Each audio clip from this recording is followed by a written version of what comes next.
O comprimido que você toma para dormir esta noite está destruindo o seu cérebro. Não é o que você imagina que ele faz, é o que ele realmente faz. E pesquisas com mais de 300 mil pacientes acompanhados por 12 anos documentaram isso de forma que nenhum médico consegue refutar. Você provavelmente já tomou um desses comprimidos. Ou alguém que você ama toma toda noite sem saber o que está acontecendo dentro do cérebro dele enquanto dorme. E o problema não é que eles não funcionam. O problema é exatamente o oposto. Eles funcionam muito bem. Eles forçam seu cérebro a parar. E toda vez que eles fazem isso, eles deixam uma cicatriz. Um estudo publicado no British Medical Journal acompanhou mais de 330 mil pacientes por 12 anos e descobriu que pessoas que usam benzodiazepínicos, os comprimidos para dormir mais prescritos no mundo, têm 51% mais risco de desenvolver demência do que pessoas que nunca usaram. 51%. Não é uma correlação fraca. É um sinal de alarme que deveria ter mudado a medicina. E não mudou. Hoje você vai entender exatamente por que esse comprimido faz isso com seu cérebro. Vai entender o mecanismo pelo qual ele destrói a memória. Vai entender por que o sono que ele cria não é sono de verdade. E nos últimos 5 minutos eu vou te mostrar o protocolo exato para sair desses comprimidos com segurança, sem insônia de rebote, sem crises, sem sofrimento. Fique comigo até o final, porque o que eu vou revelar nos últimos 5 minutos é a coisa mais importante que você vai ouvir sobre esse tema este ano. Antes de continuar, eu preciso que você faça uma coisa agora. Se você toma algum comprimido para dormir, ou conhece alguém que toma, escreva a palavra alerta aqui nos comentários. Só isso. Uma palavra. Porque nos próximos minutos você vai entender por que essa palavra é mais séria do que parece. Existe uma mulher que eu vou chamar de Márcia. 67 anos. Aposentada. Professora por 30 anos, uma mulher que passou a vida ensinando matemática para crianças, que sabia de cor as capitais de todos os estados brasileiros, que nunca esquecia um rosto. Há 6 anos ela começou a ter dificuldade para dormir depois que o marido faleceu. O médico prescreveu um comprimido, apenas para ajudar na fase difícil, ele disse. Temporário, ele disse.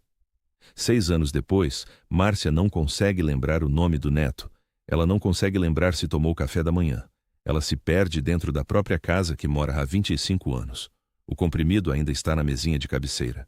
E o médico que prescreveu na primeira consulta ainda assina a receita todo mês porque é mais fácil do que explicar o que aconteceu. Isso não é um caso isolado. Isso está acontecendo em milhões de casas agora. Para entender por que esse comprimido faz isso, você precisa entender o que ele realmente faz quando você engole. A maioria das pessoas acredita que os comprimidos para dormir relaxam o cérebro.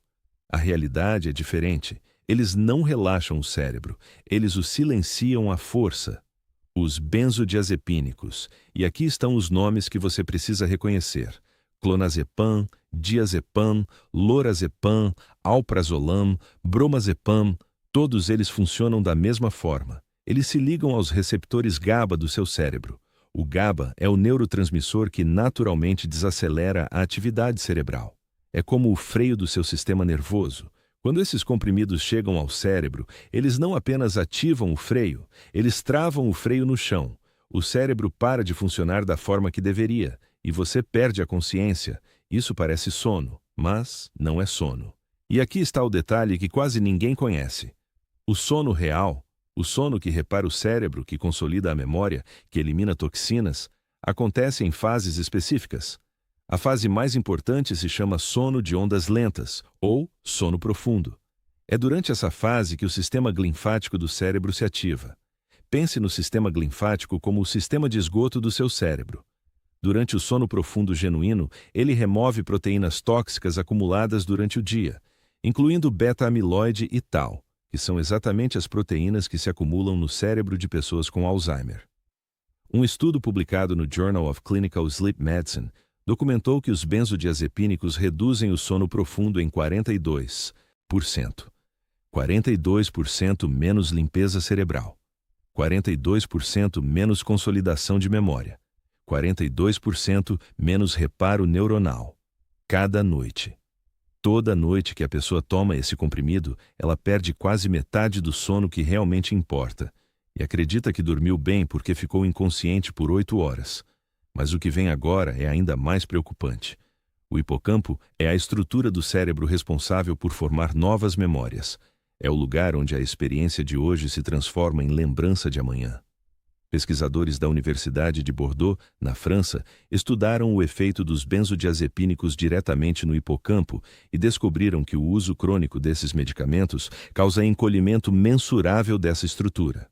O hipocampo literalmente diminui de tamanho, e quando o hipocampo encolhe, a capacidade de formar memórias novas diminui junto. Não é metáfora, é atrofia física documentada por ressonância magnética. E existe um mecanismo adicional que a maioria dos médicos não menciona. Os receptores GABA, que esses comprimidos ativam, existem em todo o cérebro, não apenas nas regiões do sono.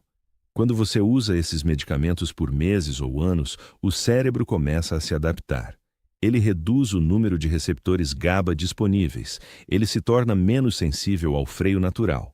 Isso significa duas coisas. Primeiro, você precisa de doses maiores para ter o mesmo efeito.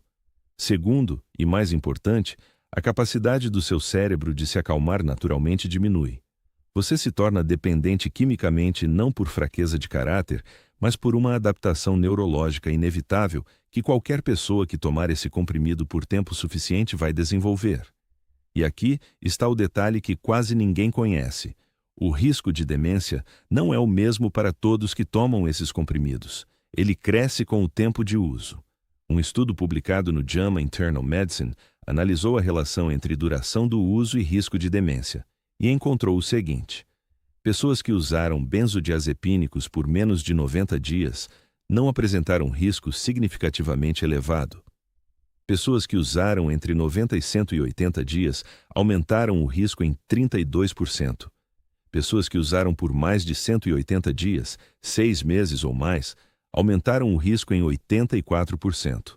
84%, mais do que o dobro do risco de demência comparado a quem nunca usou. Márcia usou por 6 anos. Agora existe outro medicamento que você precisa conhecer porque é diferente na classe química, mas igualmente perigoso. O Zolpidem, vendido no Brasil com o nome comercial de Stilnox, entre outros. O Zolpidem não é um benzodiazepínico clássico, ele é chamado de medicamento Z, uma classe diferente, e muitos médicos o prescrevem acreditando ser mais seguro. Um estudo publicado no British Journal of Clinical Pharmacology acompanhou mais de 40 mil usuários de Zolpidem e encontrou aumento de 43% no risco de demência comparado a não usuários. Além disso, o Zolpidem está associado a comportamentos noturnos perigosos que a pessoa literalmente não lembra de ter feito. Pessoas que caminham dormindo, que comem dormindo, que dirigem dormindo. Isso acontece porque o Zolpidem suprime a consciência sem produzir sono restaurador real. Mas o que vem agora é ainda mais preocupante. Por que os médicos continuam prescrevendo esses medicamentos se os dados existem?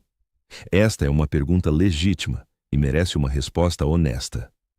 Existem 3 razões. A primeira razão é o tempo. Uma consulta médica típica dura em média 7 minutos no sistema público e 15 minutos no privado. Insônia crônica é um problema complexo que requer investigação da causa raiz, modificação de hábitos e acompanhamento prolongado. Um comprimido resolve o problema em 2 minutos de consulta. A pressão do sistema de saúde empurra para ser a solução rápida. A segunda razão é a formação. A maioria dos médicos formados há mais de 15 anos recebeu treinamento mínimo sobre higiene do sono e terapia cognitivo-comportamental para insônia. O que eles aprenderam foi farmacologia, e os medicamentos disponíveis eram esses. A terceira razão é a indústria farmacêutica. Os benzodiazepínicos e os medicamentos Z são dos produtos mais prescritos e mais rentáveis da psiquiatria mundial. A pressão comercial sobre médicos para manter prescrições ativas é real e documentada. Nenhuma dessas razões justifica o que está acontecendo, mas explicam por que está acontecendo, e aqui está o detalhe que quase ninguém conhece. Existe um outro lado desta história que é igualmente importante.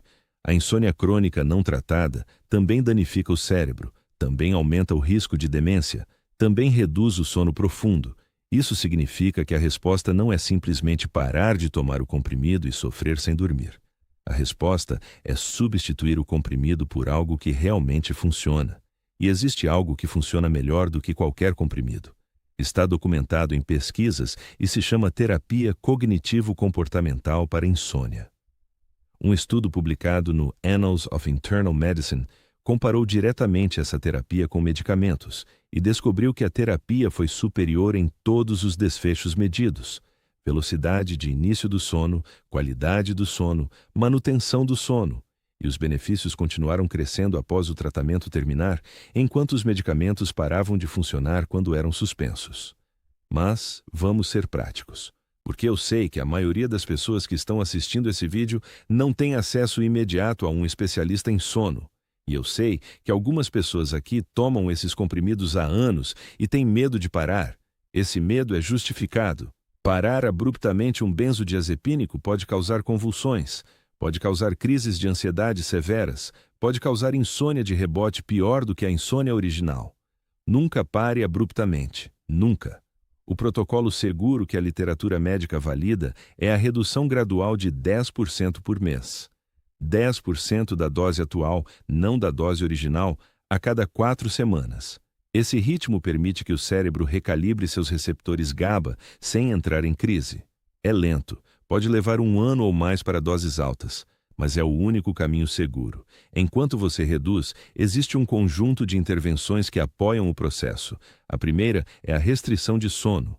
Paradoxalmente, passar menos tempo na cama, pelo menos no início, aumenta a pressão homeostática pelo sono e melhora a qualidade.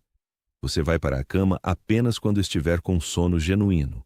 Você acorda no mesmo horário todos os dias, sem exceção, incluindo fins de semana. Essa âncora de horário é a base de tudo. A segunda intervenção é o controle de estímulos. A cama é usada apenas para dormir. Se você ficou 20 minutos na cama sem conseguir dormir, você levanta, vai para outro ambiente com luz baixa, faz algo calmo sem telas e volta apenas quando sentir sonolência. Isso recondiciona o cérebro a associar a cama com sono, em vez de associar a cama com ansiedade e vigília. A terceira intervenção é o manejo da temperatura. A temperatura corporal central precisa cair entre 0,5 grau e 1 grau Celsius para o sono profundo se iniciar. Um banho morno, não frio morno, tomado 90 minutos antes de deitar, acelera esse processo de forma documentada. O quarto deve estar entre 18 e 20 graus. A quarta intervenção é a gestão da luz. A luz azul suprime a melatonina por até 3 horas. Telas desligadas 90 minutos antes de dormir não é sugestão, é prescrição. Se você não consegue evitar telas, use óculos com filtro de luz azul ou o modo noturno máximo no dispositivo. A quinta intervenção é a respiração. A técnica de respiração 4-7-8. Inspirar em 4 segundos, segurar em 7, expirar em 8. Ativa o sistema nervoso parasimpático e reduz a ativação do cortisol que mantém o cérebro acordado. 4 ciclos dessa respiração, realizados na cama com os olhos fechados, reduzem o tempo para adormecer em estudos controlados. E o que vem agora é o mais importante de tudo que eu disse. Antes de qualquer protocolo de redução, antes de qualquer mudança de comportamento, existe uma conversa que você precisa ter. Com o médico que prescreveu o comprimido. Não para pedir permissão, para informar. Para dizer que você leu sobre os riscos, que você quer sair desse medicamento, que você quer fazer isso com segurança e que você precisa de apoio nesse processo. Se o médico descartar sua preocupação, se o médico disser que não existe risco, se o médico apenas renovar a receita sem conversar sobre saída, você tem o direito de buscar uma segunda opinião. Você tem o direito de procurar um especialista em medicina do sono. Esse é um direito seu como paciente. Márcia, a professora dos 67 anos, começou a redução gradual há 8 meses. Ela ainda tem dificuldade de memória. Algumas coisas provavelmente não voltam. O hipocampo não se expande de volta completamente depois de anos de dano, mas ela dorme sem o comprimido agora. E ela lembra o nome do neto. E essa manhã ela ligou para a filha e recitou a tabuada do 7 para provar que ainda sabe. Essas pequenas vitórias são reais e elas começaram quando ela parou de tomar aquele comprimido.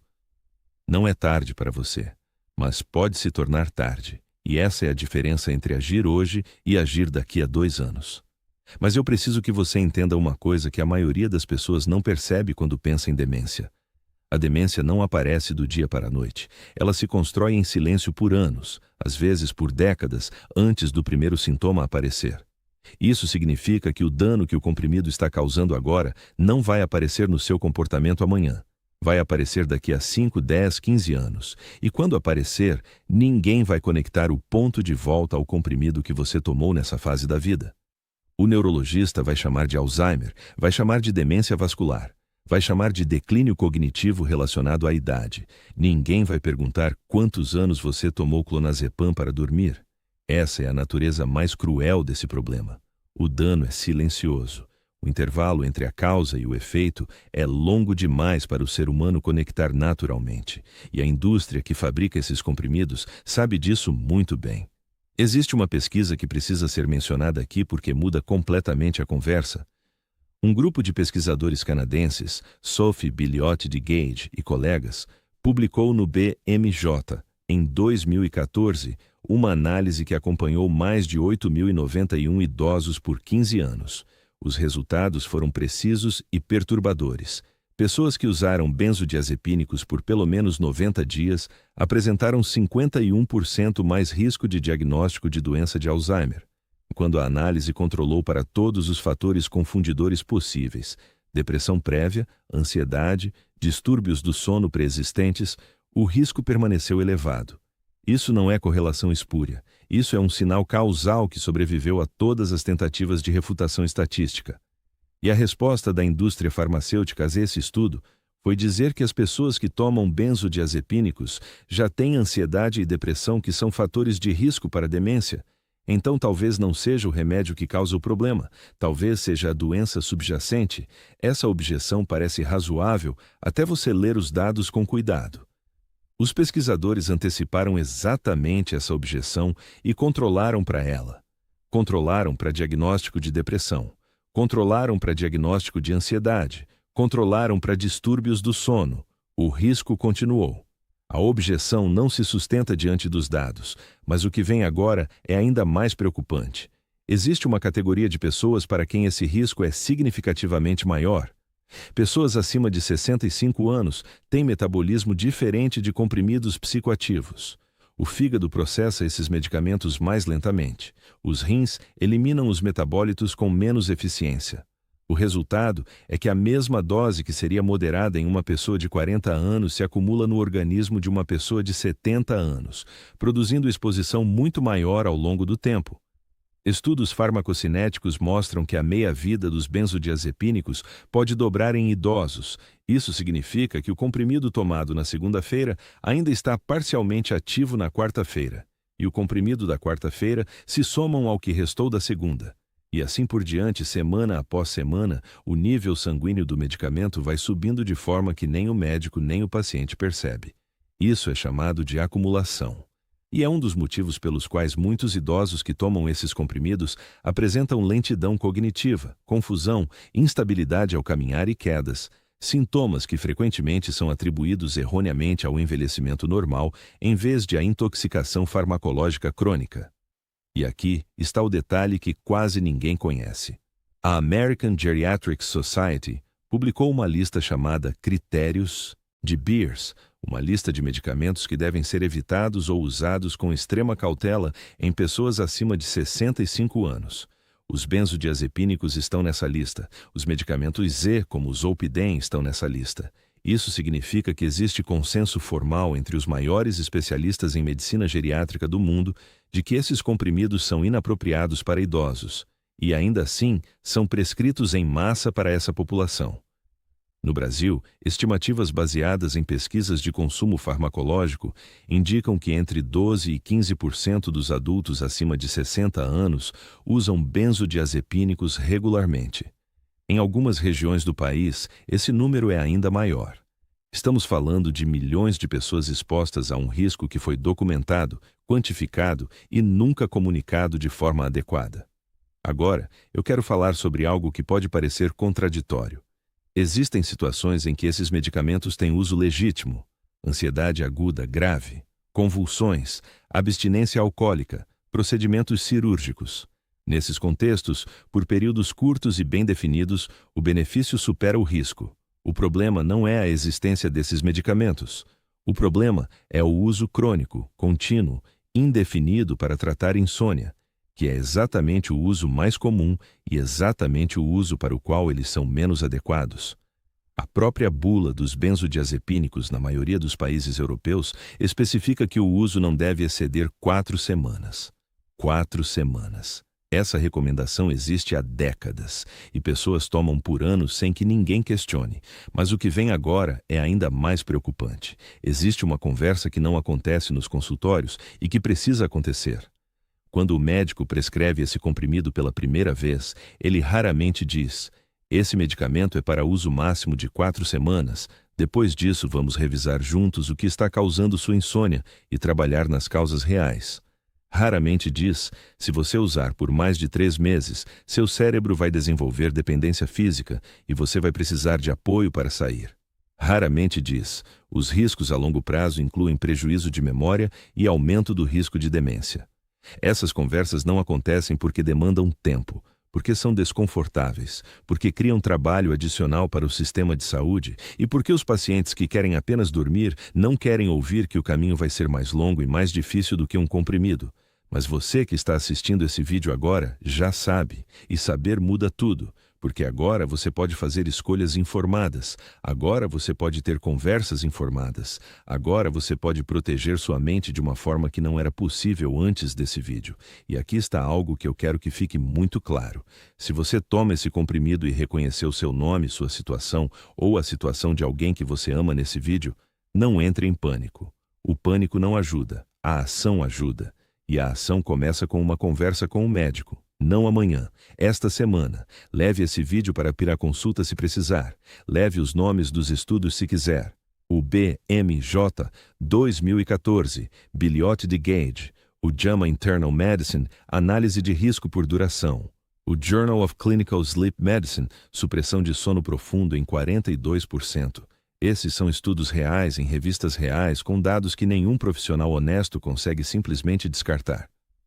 Voltando ao protocolo prático, porque eu sei que muitas pessoas que chegaram até aqui são exatamente as pessoas que mais precisam dessas informações concretas. Vou aprofundar cada etapa. A redução de 10% por mês não significa que você vai cortar 10% da dose original todo mês. Significa 10% da dose atual. Se você toma 2 mg de clonazepam, o primeiro corte é para 1,8 mg, o segundo mês de 1,8 para 1,62, e assim por diante. Esse método, chamado de redução hiperbólica, é mais lento no início e parece não fazer diferença, mas é justamente o que permite que o cérebro se adapte sem entrar em crise. A maioria das pessoas que tenta reduções maiores ou mais rápidas experimenta insônia de rebote severa e desiste. A velocidade lenta não é fraqueza, é inteligência neurológica. Durante o processo de redução, o sono vai piorar antes de melhorar. Isso é esperado. O cérebro que foi suprimido artificialmente por meses ou anos precisa redescobrir como produzir sono sozinho. Esse processo demora semanas a meses dependendo da duração do uso. Quem usou por 6 meses vai ter um processo diferente de quem usou por 6 anos. Mas em todos os casos documentados, o sono natural retorna quando o processo é feito com paciência e suporte adequado. Existem substâncias com evidência científica que podem apoiar a transição. A melatonina em doses baixas, entre 0,5 mg e 1 mg, ajuda a regular o ritmo circadiano sem criar dependência. É muito diferente das doses altas vendidas em farmácias, que muitas vezes contêm 5 ou 10 mg e são farmacologicamente excessivas para a maioria dos adultos. A dose que funciona para a sinalização circadiana é a dose menor. A magnésio glicinato, em 300 a 400 mg antes de dormir, tem evidência para a melhora da qualidade do sono em adultos com déficit desse mineral. E pesquisas indicam que grande parte da população adulta tem ingestão inadequada de magnésio. Nenhuma dessas sugestões substitui orientação médica, mas são ferramentas com perfil de segurança estabelecido que podem fazer parte de uma abordagem integrada. O exercício físico é um dos mais potentes promotores de sono profundo conhecidos. 30 minutos de caminhada moderada realizada pela manhã ou no início da tarde, não à noite. Aumenta o sono de ondas lentas de forma mensurável. O mecanismo envolve a liberação de adenosina, a molécula da pressão do sono, que se acumula durante a atividade física e cria uma pressão homeostática mais forte pela noite. Pessoas sedentárias têm sono profundo significativamente menor do que pessoas ativas. Isso não é coincidência, é fisiologia. A exposição à luz natural logo após acordar, entre 5 e 15 minutos de luz solar direta nos olhos, não através de vidro, reinicia o relógio circadiano com precisão que nenhum suplemento consegue replicar. Esse sinal luminoso suprime a melatonina residual da noite, eleva o cortisol matinal no momento certo e programa o timer biológico para liberar melatonina novamente no horário correto à noite. É gratuito, é todos os dias e é mais poderoso do que qualquer comprimido para regular o ciclo sono-vigília a longo prazo. E aqui está o detalhe que quase ninguém conhece sobre o sono profundo que esses comprimidos suprimem. A pesquisa mais recente sobre a doença de Alzheimer indica que o acúmulo de beta-amiloide no cérebro começa décadas antes dos primeiros sintomas, e o sono profundo é o período em que o sistema linfático remove essa proteína com maior eficiência. Uma única noite de privação de sono profundo causa acúmulo mensurável de beta-amiloide no cérebro humano. Isso foi demonstrado usando tomografia por emissão de pósitrons em humanos saudáveis. Imagine o que acontece quando esse sono é suprimido em 42% por anos. A matemática do dano é implacável. Isso conecta diretamente de volta ao comprimido. O comprimido não apenas falha em prevenir o acúmulo dessas proteínas, ele ativamente piora o acúmulo ao eliminar o mecanismo principal de limpeza. É como tomar um medicamento que paralisa seu sistema imunológico enquanto você está tentando combater uma infecção. A intenção pode ser boa. O resultado é o oposto do que o paciente precisa. Agora, você tem a informação, e saber muda tudo. Compartilhe esse vídeo com alguém que você ama que toma comprimido para dormir. Mande com cuidado, porque essa informação pode mudar o rumo da saúde cognitiva de alguém. Se você ainda não se inscreveu, faça isso agora. Cada vídeo aqui é construído com pesquisa real e números reais. No próximo vídeo, eu vou revelar por que seu corpo dá aquele solavanco brusco, aquela sacudida repentina, exatamente no momento em que você está quase dormindo. Quase todo mundo sente isso. Quase ninguém entende o que significa. E em alguns casos, é um sinal que seu sistema nervoso está enviando toda a noite que você não pode ignorar. Não perca esse vídeo. Este vídeo tem propósito educacional e não substitui orientação médica individualizada. Se você usa medicamentos prescritos, nunca interrompa ou altere a dose sem supervisão do seu médico.